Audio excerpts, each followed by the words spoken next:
In the midst of a flurry of conference realignment in the NCAA, the general feeling of Atlantic 10 Media Day is that no major changes are imminent in the A-10.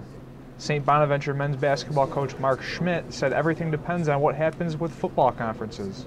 They got to settle that first, and that's, I would assume, being a year or 2 years down the road, and hopefully the league will stay together, and we can be as good a conference as we've been in the last 35 years.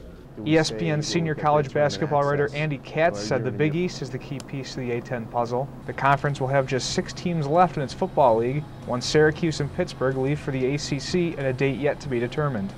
If the Big East splinters off and their football schools sort of separate and it's only basketball, then the A-10 will have competition on the East Coast. So I think we have to wait and see, like everyone else. We just don't know what the landscape's going to look like within 5 years. Temple is the only A-10 school with a major Division I football team. It has also been rumored as a candidate to join the Big East, either as a full member or as a football-only member.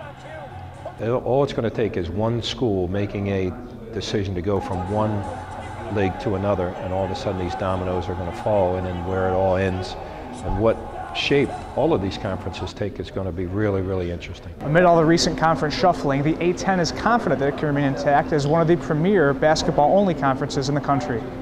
We've been certainly doing our due diligence of analyzing, all the possible scenarios that could play out. With us being a basketball conference, we always want to make sure that if there is a trickle-down effect, that we'll be ready for it. You just try to control what you can, with this thing, and I think the one guarantee is it's far from over. It could touch us, but it's still probably a ways away.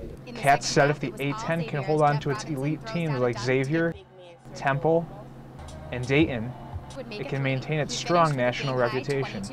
If they can keep their core together, their teams that have consistently been at the top, that have been NCAA type tournament teams, then I think it will survive and thrive. Reporting from Brooklyn for SBU-TV, I'm Tyler Diedrich.